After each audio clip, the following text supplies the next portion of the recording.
प्रिय भक्तजन,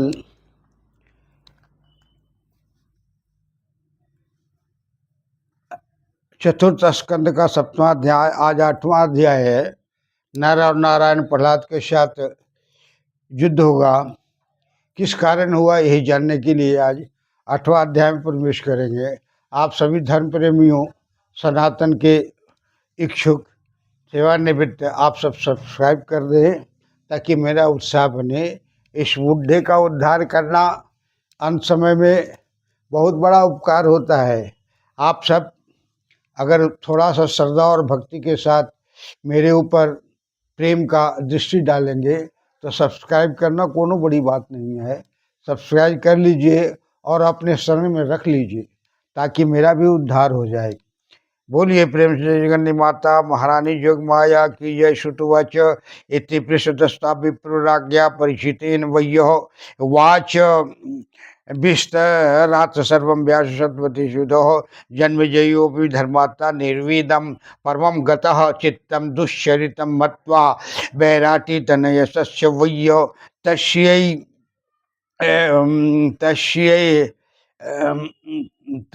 तस्यै बोद्धारक्षणार्थाय चकार सद्दंगमन विप्रा व मान पापीनं यमलोकं गतस्य वह्यो पुण्यानां गणम् आद्या अस्मात्रात्ते पितरं स्वकमः पुत्रेति नाम हंसार्थम् अस्यातेन तस्य मुनीश्वरः सर्वदर्शं निपं श्रुत्वा हरमयोपरि मृत तदा विप्रशापाददत्तुर्देयं स्नानानदि विवर्जितः पितुर्गतिर्निशमायाजो निर्वेदं गतवान् नृपः परीक्षितो महाभागं संतप्तो भयविह्वल प्रपक्षात् मुनिं व्यासं गिरामत निन्दितः नर नारायण से मामं कथां परं विस्तृतां व्यासवाच्यं सजदा निहतो रुद्रो हिरण्यकशिपुर्निरुपः अभिषेक्तः तथा राज्ये प्रहलादो नाम तत्सुतः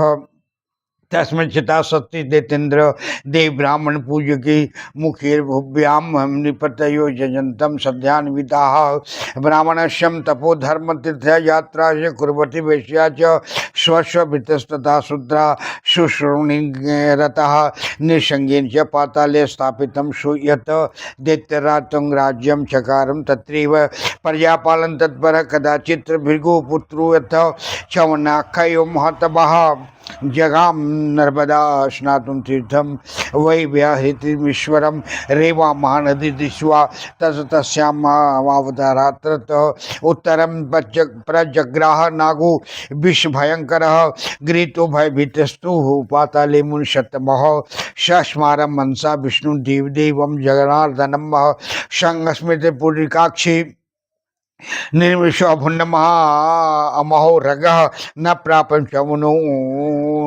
दुःखं नियमान सातलम द्विजहन मुनित्यक्तो निर्विनिन अतिशंज्ञा मां शपीत मुनिना क्रुधा तापास्तोयं महानीतिः चचारं नागकन्याभिः पूजितो मुनिषत्तमः विवेशापयत्थं नागानां दानवानां हतपूरं कदाचित् भृगुपुत्रं तं विशरतं पुरोत्तममी चचार नागकन्याभिः पूजितो मुनिषत्तमः विवेशापयत्थं नागानां दानवानां हतपूरं कदाचित् भृगुपुत्रं तं विशरतं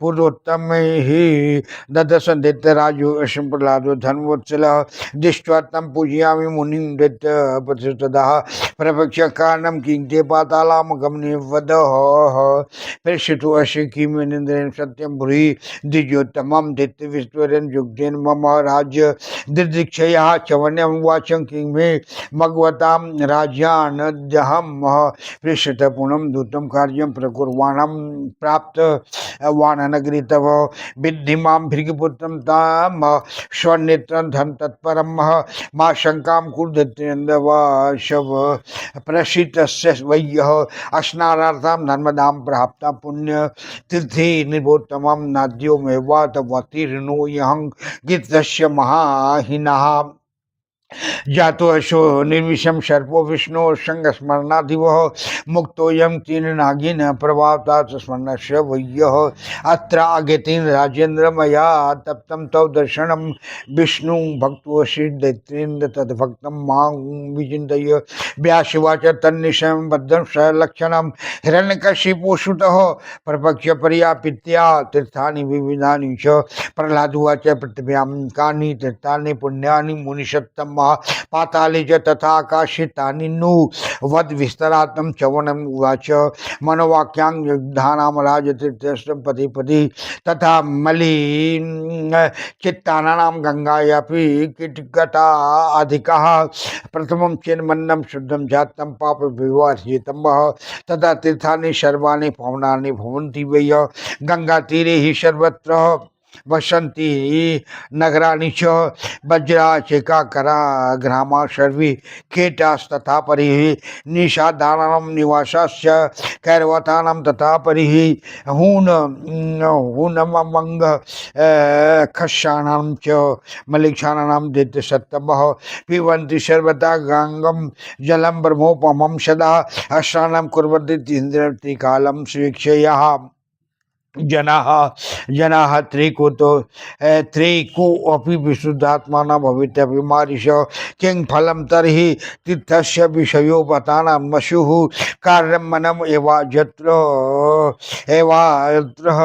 नान्यान् विचिन्तय मनःशुद्धि प्रकर्तव्यं सततं सुतमीक्षिता तीर्थवासी महापापे भवेत्रानन्त क्षमनार्थातः तत्र वानचरितं पापानगत्यां प्रकल्पयति जतिविन्द्रवारुणं पक्वयम् इष्टं नेवोपचायति भावदुष्टतानां तीर्थे को दिष्टो स्नातो न शुद्धयति प्रथमं मनसः शुद्धिं पर कर्तव्याम सुमुखिता शुद्धि मनसी द्रव्य शुद्धि भवति नान्यथा तथैवानचारात् शुद्धि तस्यात् तीर्थं प्रसिद्ध्यति आनयथां तु कृतं सर्वं सर्व व्यर्थं भवति तत्क्षणात् हेर्वर्णशङ्करं तीर्थं गत्वा सदा त्यजेत् भूतानुकम्पनं चैव कर्तव्यं कर्मणा धिया यदि प्रेक्ष्यसि राधिं तीर्थं वक्ष्यामः मनोतु मम मम प्रथम नैविष्यं पुण्यं चक्रतीर्थं च पुष्करम् अनेकां चैव तीर्थानां संख्या नास्ति मैथिलीः पावनानि च स्वतनानि बहूनि निपसत्तं व्यासवाच तजुक्तो वचनं राजा नैमिष्यं गन्तुमुद्यतः नोदयामाशं दद्यानवीय हर्षनिर्भर मानुषं प्रह्लाद उवाच उत्तिष्ठन्तु महाभागं गमिष्य वर्तन् नैमिषणं द्रक्ष्यामं पुरिकाक्षं पीत्वा शिवाममुद्युतं व्यासवाच तजुक्त्वा विष्णुभक्तिनः सर्वेति दानवास दद्धान्ते निवशः पाताला निर्णयो पर्या मुदा शमीतं च दैत्याया दानवाश महाबला नैमिषारण्यमासाद्य शरणं च अकृमुदान्वितः प्रह्लादास्तु तीर्थेषु चरणे दैत्येन समन्वितः सरस्वती महापुण्या दर्शनं भीमलोककदकामः तीर्थे तत्र निविशेषं प्रह्लादस्य महात्मनः मनः प्रसन्नं संजातं स्नात्वा सरस्वती चली विधिवत दैत्येन स्नानादिकं शुभिः चकाराति प्रसन्नात्मा तीर्थे परम पावनी जय जय जगजननी जगदम्बा महारानी माता की जय जय जय जगजननी जगदम्बा महारानी माता की जय जय जय जगजननी जगदम्बा महारानी माता की जय जय जय जगजननी जगदम्बे महारानी माता की जय जय जय जय जय। व्यास जी ने कहा कि हे राजन, महत प्रभाव संपन्न धर्मनंदन उन अप्सराओं की इस और अहंकार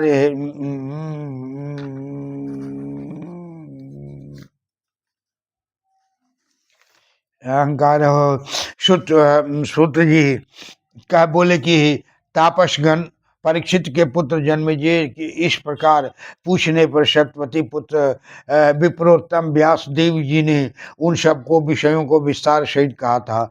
धर्मात्मा जन्मेजय उन सबको मुन सुन अपने पिता उत्तरायतनय परीक्षित का दुष्चरित्र समझ अत्यंत दुख को प्राप्त हुई थी। उनके पिता ने ब्राह्मण की अपमानता स्वरूप पापाचरण के कारण यमलोक में गमन किया। उनका उद्धार करने के लिए वह सदा ही मन में चिंता करते थे, हे ऋषिगण, पुण्यात्मकम नरक से पिता की रक्षा करने के कारण आत्मजगा पुत्र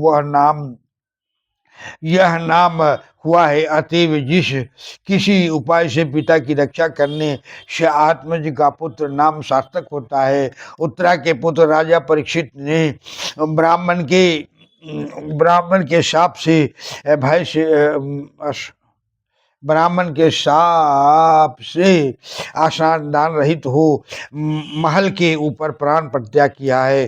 पिता की इस प्रकार दुर्गति सुनकर परीक्षित पुत्र महाभाग नरपति जन्मेजय अत्यंत संतप्त और भय से विह्वल हो दुख को प्राप्त हुए थे। फिर ऋषि शेष निर्मलात्मा व्यास देव जी के घर आने पर उन्होंने उनसे नर नारायण की यह अत्यंत विस्तृत कथा पूछी थी। ऋषिवर व्यास देव जी ने जन्मेजय के प्रश्न सुनकर कहने लगी कि हे नृपति, जब अत्यंत उग्र वीर्य असुरराज हिरण्यकशिपु मारा गया तब प्रहलाद नामक उसका पुत्र उस राज में अभिषिक्त हुआ। देवता और ब्राह्मणों का पूजने वाला वह दैत्य श्रेष्ठ राज्य शासन करने लगा। तब पृथ्वी तल में वास करने वाले राजागण सदा युक्त हो अनेक प्रकार के यज्ञों का अनुष्ठान करके देवताओं को तृप्त करने लगी। उसके राजत्व काल में ब्राह्मणगण तपस्या धर्म और तीर्थ यात्रा में निरत, वैश्यगण व्यापार आदि अपने अपने कार्य में आसक्त और शूद्रगण सेवा में मन लगाते हुए हरि के अवतार नृसिंह देव ने दैत्यराज प्रहलाद को पाताल तल में स्थापित किया था। प्रहलाद उस स्थान पर ही प्रजा पालन में निरत रहकर राज करते थे। किसी समय भृगु के पुत्र महातपा च्यवन मुनि नर्मदा के जल में स्नान करने को व्याहृतीश्वर नामक तीर्थ में गए थे। उस स्थान में महानदी रेवा को देखकर उसमें उतर रहे थे। इसी समय एक भयानक सर्प ने आकर उनको ग्रहण किया। उन मुनिष शतमद से नाग द्वारा ग्रसित हो पाताल तल में पहुंच अत्यंत भय से मन में भगवान देवदेव जनार्दन विष्णु का स्मरण किया था। पुंडरीकाक्ष का स्मरण करने से वह महासर्प निर्विष हो गया था। इसलिए मुनिवर पाताल में पहुंचकर भी विष जनित किसी प्रकार के दुख को प्राप्त नहीं हुए थे। तब सर्वराज ने मुनिवर के प्रभाव को जाना। फिर ये तपस्वी मुझको शाप देंगे, इस भय से अत्यंत संकीर्ण और दुखयुक्त हो उनको छोड़ दिया। मुनि सत्तम च्यवन नाग कन्याओं से पूजित वहां विचरण करने लगे। फिर एक समय नाग और दानवगणों के परम मनोहर पुर में गए। भृगुनंदन च्यवन किसी समय अंतःपुर में विचरण कर रहे थे। इसी समय दैत्यराज धर्मवत्सल प्रहलाद ने उनको देखा।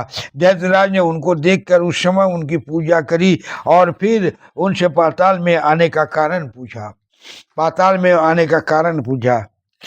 प्रहलाद ने उनसे कहा कि हे द्विजोत्तम, आप क्या इंद्र के भेजे यहाँ आए हैं? सो सत्य कहिए, मुझको बोध होता है कि दैत्य विद्वेषी इंद्र ने ही आपको मेरा राज देखने के लिए भेजा है।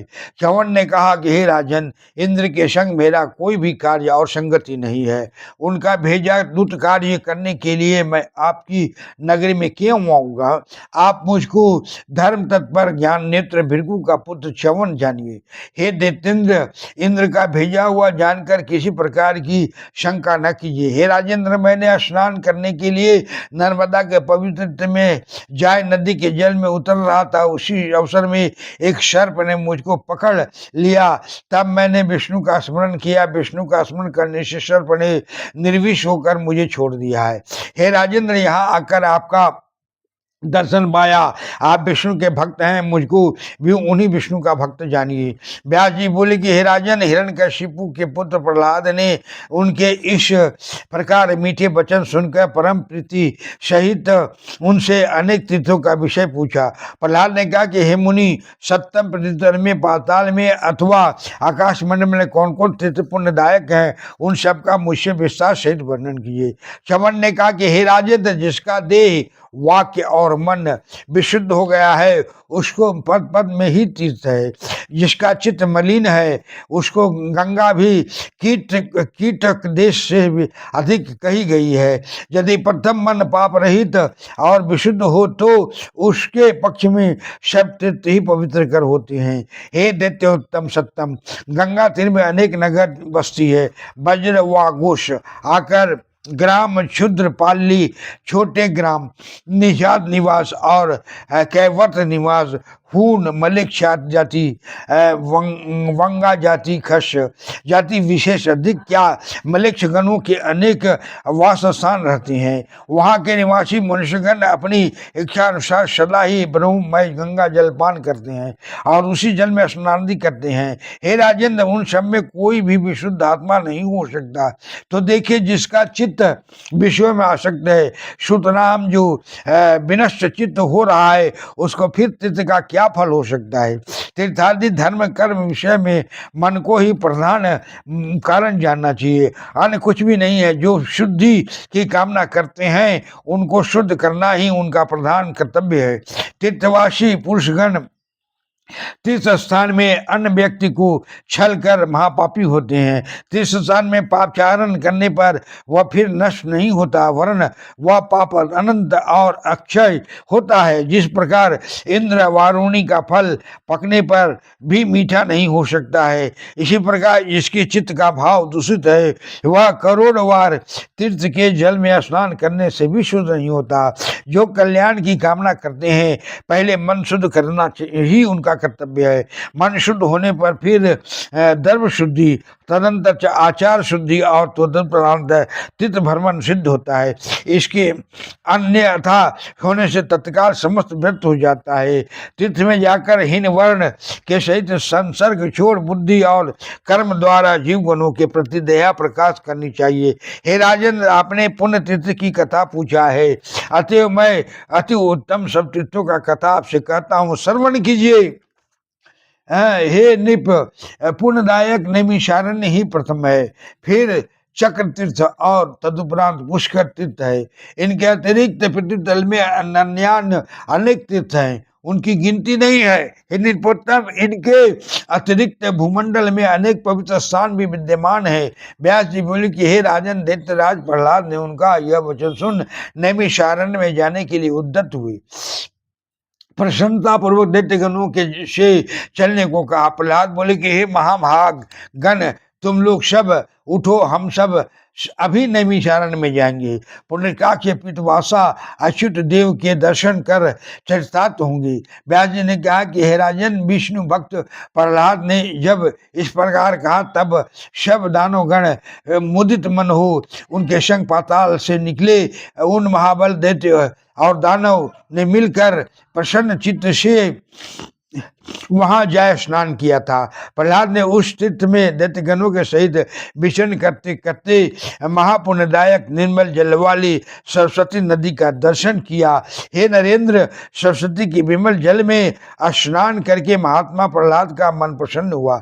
दैत्यराज ने प्रसन्न होकर उस कल्याणप्रद परम पवित्र तीर्थ में स्नान दान आदि कर्म विधि पूर्वक समापन किया था। इस तीर्थ में प्रहलाद बहुत प्रसन्नता से सब कार्य करते हुए, इसलिए प्रहलाद विष्णु भक्त थे। उनकी रक्षा नरसिंह अवतार होकर के खड़ग खम्भ हम में तुम में सब में सर्वव्याप्त महा जगत व्याप्त जगत पिता जगदीश्वर विष्णु भगवान का असीम भक्त होने के कारण उसे पाताल लोक में स्थित किए थे। उसी तरह से जन्मेजय ने व्यास जी से अपने पिता के महल के ऊपर में प्राण आनंद करने से क्या पाप लगा, यह सब भेद और भाव बताने के बाद व्यास जी ने कहा कि आपके पिताजी को उद्धार करना बहुत जरूरी है। और इसलिए उन्होंने भक्त प्रहलाद का और च्यवन ऋषि का कहानी कहा, जो कि जाकर के नर्मदा नदी में स्नान करने के लिए उतरे थे, तो एक सांप ने पकड़ कर उन्हें ले जाकर पाताल लोक में पटक दिया। और वहाँ विष्णु का स्मरण करने के बाद वो च्यवन ऋषि च्यवन ऋषि को सर्प ने मुक्त कर दिया। जब सर्प ने मुक्त कर दिया तो वह विचरण करने लगे, रहते रहते वहां के नगर में घूमने लगे। एक दिन संजोगवश प्रहलाद ने उनको देख लिया और पूछा कि क्या इंद्र ने आपको भेजा है? तो इंद्र तपस्या भंग करने में निपुण है, वो किसी के साधक को त्रुटि करने में बहुत तेज है, इसलिए यही भाव प्रहलाद के मन में भी आया और उसने च्यवन ऋषि से पूछा कि क्या आप इंद्र के भेजे हैं? तो बोले नहीं नहीं भैया, ऐसी ऐसी बात नहीं, मैं नर्मदा में स्नान करता, सर्प ने मुझे गरज लिया और पकड़ के लेकर तब दोबारा पाताल में लाकर रख दिया। मैंने विष्णु का स्मरण किया और सर्प ने मुझे मुक्ति दे दी, मुक्त कर दिया। तब से मैं यहाँ विचरण कर रहा हूँ, तुम्हारे नगर का रमन देख रहा हूँ, इसलिए मुझे इंद्र ने नहीं भेजा है। कृपया इस सब शंका में मत तुम रहो। प्रहलाद की इस बात सुन करके मित्र बनने से प्रहलाद ने पूछा कि पृथ्वी तल पर आप सब तीर्थों का वर्णन कीजिए, मैं तीर्थ भ्रमण करना चाहता हूँ। सब तो उन्होंने कहा नैमिषारण्य पहले है, नैमिषक तीर्थ दूसरा है, और तदुपरांत पृथ्वी तल में बहुत से ऐसे तीर्थ हैं जो भूमंडल में फलदायक हैं। हे प्रहलाद के हे प्रहलाद, आप बहुत धर्मात्मा हो, हम भी विष्णु के भक्त हैं, तुम भी विष्णु के भक्त हैं, इसलिए अपने तुत में वो अपने देवता दानवगण को कहा कि चलो हम लोग नैमिषारण्य चलेंगे।